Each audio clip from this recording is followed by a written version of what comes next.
When I was a boy, the God often rescued me from the shouts and the rods of men, and I played among trees and flowers, secure in their kindness, and the breezes of heaven were playing there too.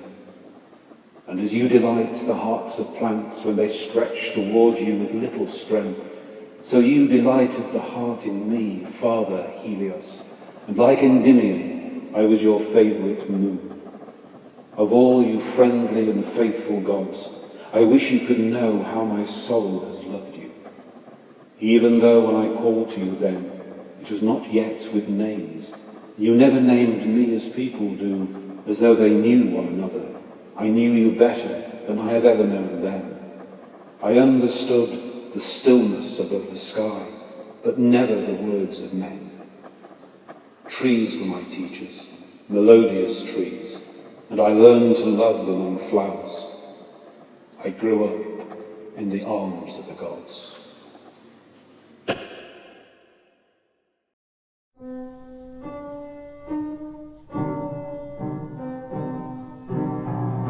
Autour des tours, y a mes amours qui planent autour de Notre-Dame. Autour des tours, j'ai plus d'un jour en panne. Autour de Notre-Dame, je cherche en vain où est passé ce rame. Autour de Notre-Dame, encore une fois un petit regret déclame. Pardonnana, pardonnana, pardonnana, panam.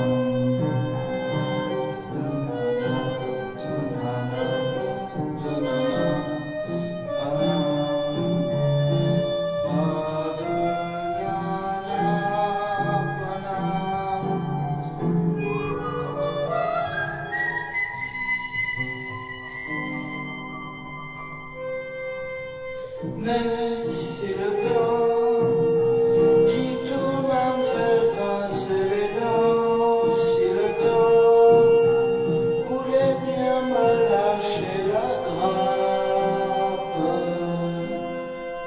je m'endormirais sur mes tours sans l'espoir d'un réveil d'amour.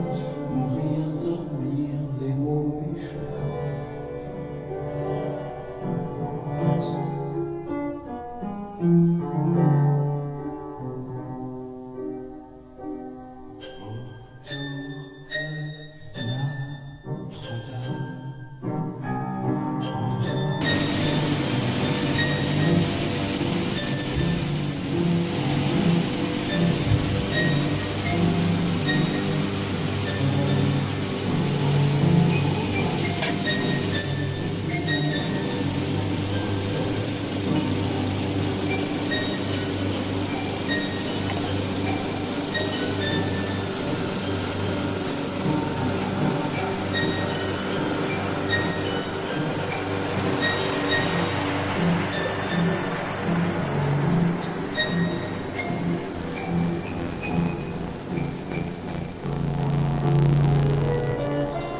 I want to tell you what a change took place in me in those few hours while I was in his house.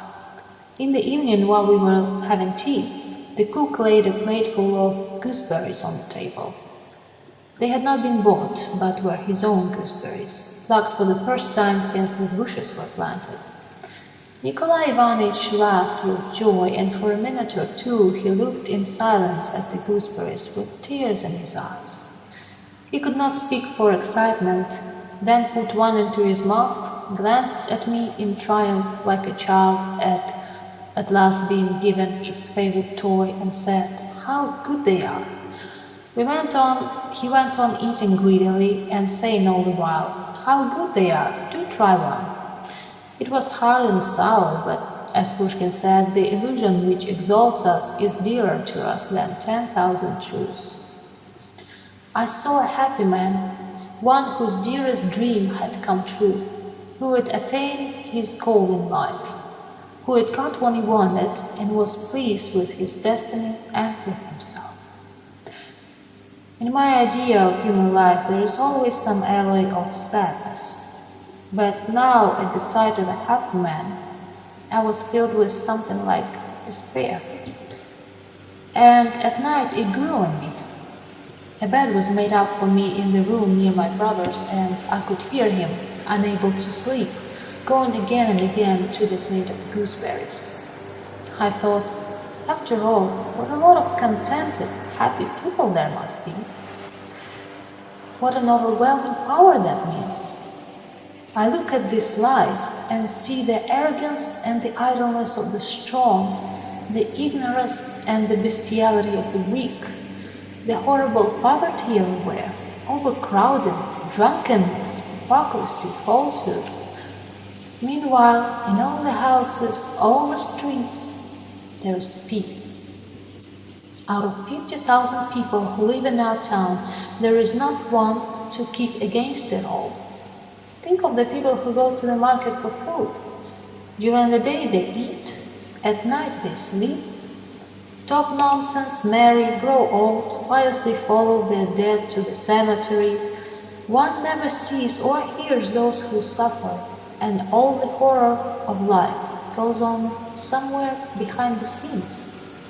Everything is quiet, peaceful, and against it all there is only the silent protest of statistics.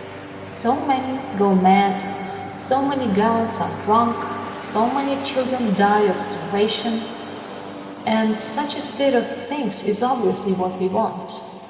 Apparently a happy man only feels so because the unhappy bear their burden in silence, but for which happiness would be impossible. It is a general hypnosis. Every happy man should have someone with a little hammer at his door to knock and remind him that there are unhappy people, and that however happy he may be, life will sooner or later show its claws, and some misfortune will befall him, illness, poverty, loss, and then no one will see or hear him, just as he now neither sees nor hears others. But there is no man with a hammer, and the happy go on living, just a little fluttered with the petty cares of every day, like an aspen tree in the wind, and everything is all right. Bye.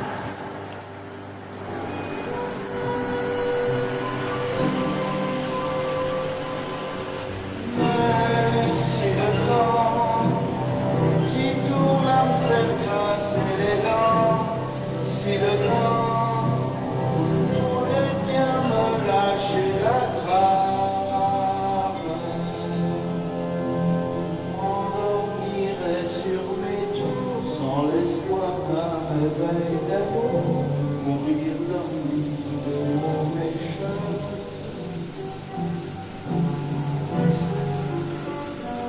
cheveux.